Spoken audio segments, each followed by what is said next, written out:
अस्सलामुअलैकुम जी मेरे प्यारे दोस्तों की हाल चाल है। दोस्तों अज असी तुहाडे वास्ते वीडियो जिहड़ी लैके आए हैं गुरदियां दे मतलब है। जिन्हां बंदियां नूं छोटा पेशाब बहुत ज़्यादा आंदा है, रुक रुक के आंदा है, दर्द दे नाल आंदा है या गुरदे की पत्थरी है, यूरिन उन्हां दा ठीक नहीं, इंशाअल्लाह उन्हां वास्ते वीडियो असी बनाई है। तो वीडियो शुरू करने तो पहले सब दोस्तों की रिक्वेस्ट है कि साडे चैनल नूं सबसक्राइब करो, लाइक करो, बैल के बटन पर क्लिक करो ताकि हर नई वीडियो का नोटिफिकेशन सब तो पहले तुहाडे कोल आए।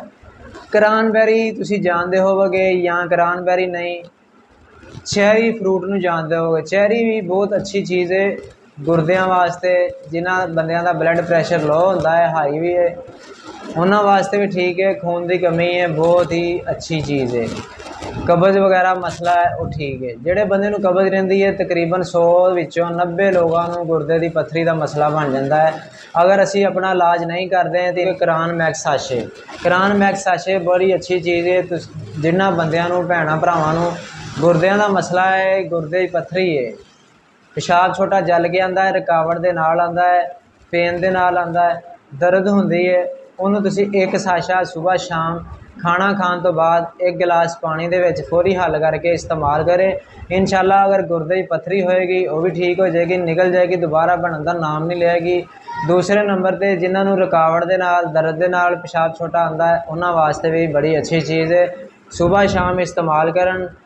तो जिन्हां बंदियां दा ब्लड प्रैशर तेज़ होंदा है उन्हां वास्ते भी ठीक है। ये गुरदियां नूं ताकत दिंदी है तो गुरदियां दे मसले नूं ठीक करती है, बहुत ज़्यादा इसका फायदा है। इस्तेमाल करो तो नाले मेरी साड़ी दा चैरी का इस्तेमाल करवाओ, इंशाअल्लाह ये बहुत जल्दी फायदा होगा। तो दवाइयां तो जान छुट जाएगी, सिर्फ फ्रूट चैरी का इस्तेमाल किया जाए जो मौसम के आ जाती है, लेकिन इस टाइम नहीं आ रही।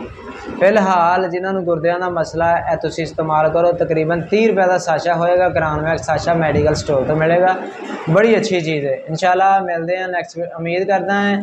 उम्मीद करता है कि साड़ी वीडियो तुहानूं अच्छी लगी होगी। अगर अच्छी लगी तो साडे चैनल को सबसक्राइब करो, लाइक करो, शेयर करो।